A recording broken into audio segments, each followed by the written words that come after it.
Assalamualaikum warahmatullahi wabarakatuh. Apa kabar teman-teman semua? Semoga dalam keadaan sehat walafiat. Amin. Perkenalkan, nama saya Vina Tadia. Saya mahasiswi Universitas Sriwijaya, tahun angkatan 2017, pendidikan guru pendidikan anak usia dini.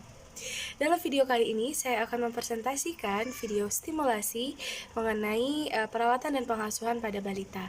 Nah, pada video kali ini, saya mengambil materi khusus, yaitu mengenai cara merawat balita yang berusia 1 tahun. Sebelum kita memasuki materi, kita sebaiknya harus tahu dulu nih, teman-teman, dan ibu-ibu juga di luar sana, bahwasanya pada anak usia 1 tahun ini, anak sudah dapat mengonsumsi makanan yang sama dengan orang dewasa. Hanya saja yang dibedakannya yaitu tekstur, rasa, dan juga porsi, karena tidak mungkin sama dengan orang dewasa.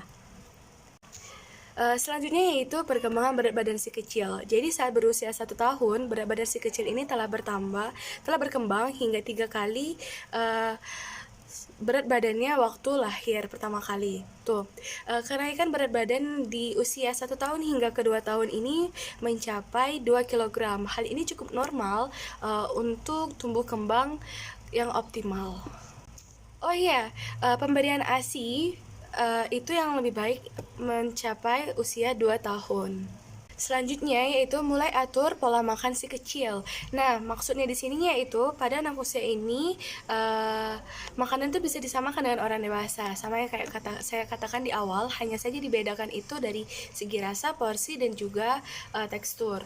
Nah, pada si anak kecil ini dia bisa makan 3 sampai dengan 4 kali, dimana itu diselingin juga dengan cemil-cemilan, nggak hanya dengan makanan berat saja. Nah, makanan yang baik untuk anak ini yaitu 3/4 sampai dengan 1 mangkok.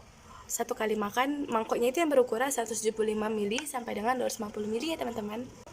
Oh iya, pada usia ini biasanya ibu-ibu merasa cemas karena anaknya mengalami kesulitan makan. Karena pada usia ini motorik kasar anak sudah sangat aktif dan sudah mulai mencari-cari untuk menggerakkan motorik kasarnya. Tapi ibu-ibu di rumah jangan khawatir karena pada usia ini pertumbuhannya pun ikut melambat sehingga kebutuhan untuk makan menjadi berkurang.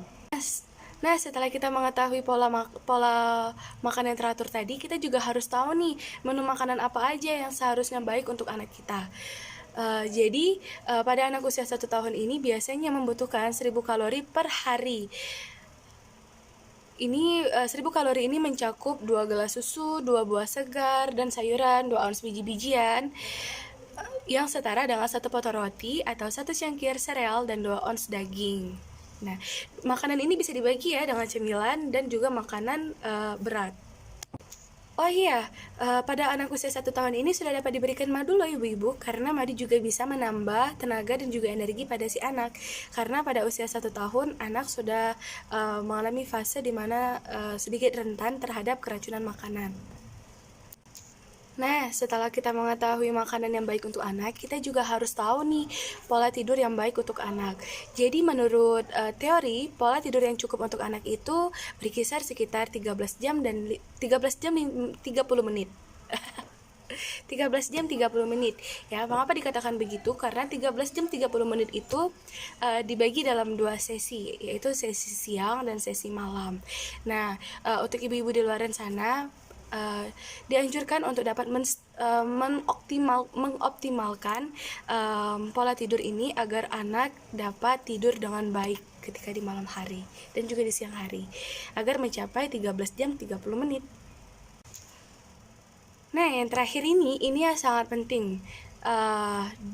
Dari yang materi-materi yang lain, ini merupakan yang penting juga, yaitu permainan yang pas untuk si anak berusia 1 tahun. Mengapa saya katakan penting? Karena ketika kita salah memberikan mainan pada anak yang berusia 1 tahun, maka itu dapat mengganggu pertumbuhan dan perkembangan anak karena tidak sesuai dengan karakteristik. Jadi kita sebagai orang tua harus pintar-pintar memilih mainan yang cocok untuk anak berusia 1 tahun yang disesuaikan dengan karakteristik si anak. Nah, jadi pada anak usia 1 tahun ini, permainan yang cukup tepat yaitu permainan yang berkerincing-kerincing, yang bola yang ada kerincing-kerincingan, terus juga sehingga dari situ anak mencari sumber suara gitu loh. Jadi memperkenalkan suara, terus melatih si kecil melakukan gerakan mendorong dan menarik. Ada kan mobil dorong-dorongan yang tarik tarik dorong kayak gitu.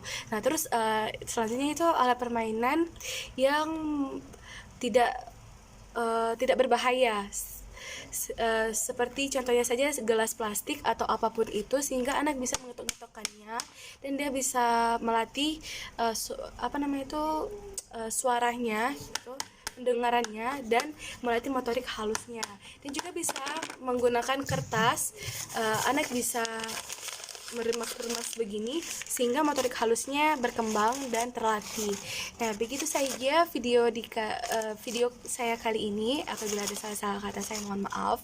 Dan buat ibu-ibu, kita semua harus bisa memahami anak usia dini. Karena mengapa? Ketika kita memahami anak, maka anak akan bertumbuh dan berkembang secara baik dan sesuai dengan apa yang kita harapkan.